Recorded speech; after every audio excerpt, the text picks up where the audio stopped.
మరి ఉత్తరం చూద్దామండి. నిజామాబాద్ నుంచి శ్రీజ రాస్తున్నారు. కోపాన్ని నిగ్రహించుకోవాలంటే కోరికలు తగ్గించుకోవాలంటారు, నిజమేనా? తెలియచేయగలరు అంటూ రాస్తున్నారు. కోపం అనేది ఎందుకు వస్తుంది కదా? కారణం ఏమిటి? చేయలేను. మనకు కావలసినది లభించినప్పుడు కోపం వస్తుంది కదా. మనకు ఏదో వస్తువు కావాలి, మనం షాప్కు పోయాం, ఒక వస్తువు సెలెక్ట్ చేసుకున్నాం, పొరపాటున దాన్ని ఇంతకుముందే ఎవరో బుక్ చేశాడు. ఏమవుతుంది? వెంటనే రియాక్షన్ ఏమిటి? కోపమే వచ్చేస్తుంది. అందులో వాడి తప్పే ఉంది. నువ్వు తర్వాత వచ్చి చూసావు, వాడు ముందే తీసుకున్నాడు కదా. నీకంటే ముందు వచ్చి ఆ వస్తువుని తీసుకోవడం వాడి తప్ప, వాడి కోపించడం ఏంటి?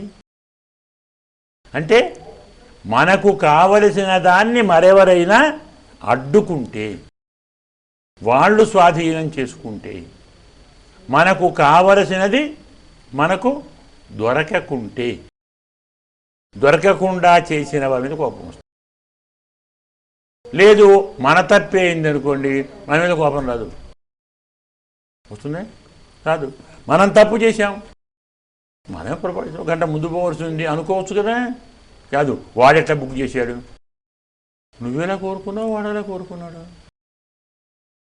కోరికే కోపానికి మూలము చెప్తాడు గీతలో.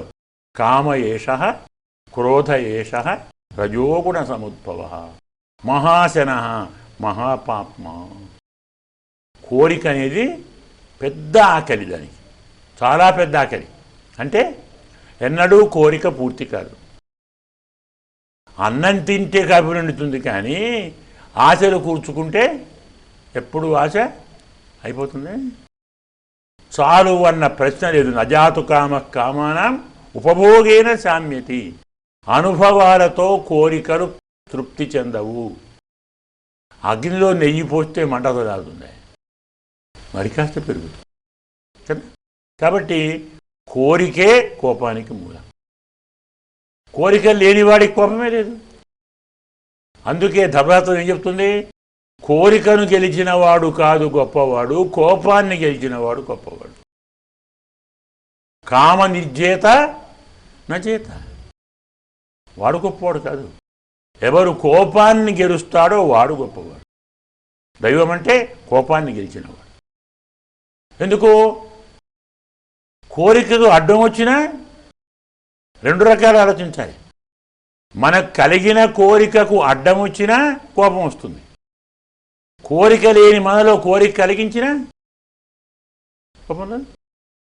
శంకరుడు ఉన్నాడు, వివాహం చేసుకొని అన్నాడు, బ్రహ్మచర్యంతో ఉంటానన్నాడు, తపస్సు చేస్తానన్నాడు కదా.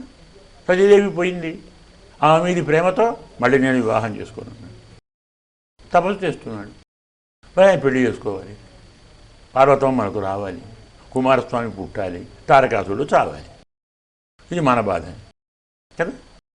మహమ్మదుడు వచ్చాడు, బాణాలు వేసాడు. ఏం చేశాడు స్వామి? భాస్మం చేశాడు. దీని ఏమంటారు? కోపమేనా కదా. మరి గెలిచినట్టే ఓడినట్టే ఆయన. దేన్ని గెలిచాడు?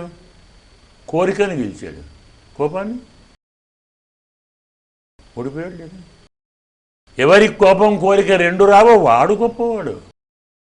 వివాహం చేసుకోను కరెక్ట్, కోరికలు వద్దు బాగుంది, కానీ నా కోరికకు అడ్డు వచ్చిన వాడిని నశింపజేస్తాను అనటం అదో కోరిక కదా.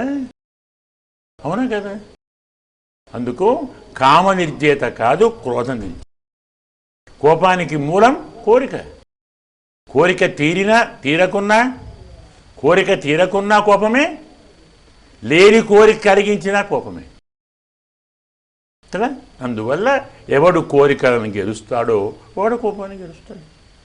అది అందులో పరం.